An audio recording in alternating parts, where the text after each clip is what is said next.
Hello friends, कैसे आप सभी लोग। आशा करती हूँ कि अच्छे होंगे। आप सभी लोगों को मेरी तरफ से आंवला नवमी इच्छा नवमी की हार्दिक शुभकामनाएं। आंवला नवमी के दिन क्या किया जाता है हम बताते हैं। आंवला नवमी, यह व्रत कार्तिक शुक्ल पक्ष नवमी को आंवला नवमी नाम से विख्यात है।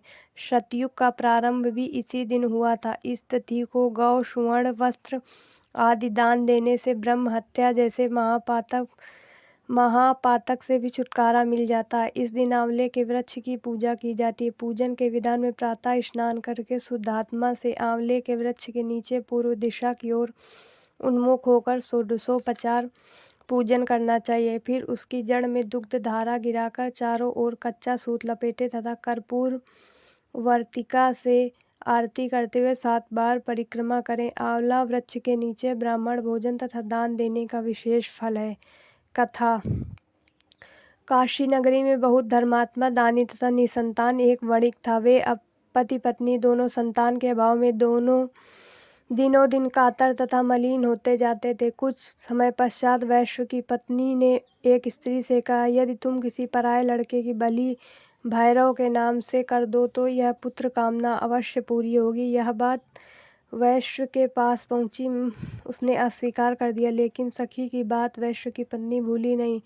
मौके की तलाश करती रही। एक दिन एक लड़की को भैरव देवता के नाम पर कुएं में गिराकर बलि दे दी। इस हत्या का परिणाम बड़ा उल्टा हुआ।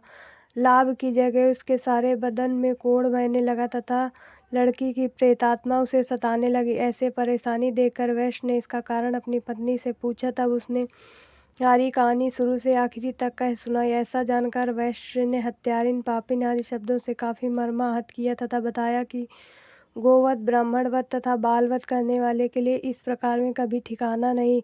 इसलिए तू गंगा तट पर जाकर स्नान बंदन कर, तभी तू इस कष्ट से छुटकारा पा सकती है। वैश्य पत्नी ने ऐसा ही किया, गंगा किनारे रहने लगी। थोड़े दिन बीते थे कि एक दिन गंगा जी वृद्धा स्त्री का रूप बनाकर आई और कहने लगी, हे दुखिया, तू मथुरा नगरी में जाकर कार्तिक नवमी का व्रत रहना तथा आंवला वृक्ष की परिक्रमा करते हुए पूजन करना। यह व्रत तुम्हारे सब पाप नष्ट हो जाएगा। घर आकर अपने पति से उसने सब बात बताई और आज्ञा लेकर मथुरा जाकर विधिवत व्रत रखकर पूजन किया। ऐसा करने से भगवान की कृपा से दिव्य शरीर वाली हो गई और पुत्र लाभ कर जन्म में गोलोक को प्रस्थान किया। इस प्रकार कथा समाप्त होती है।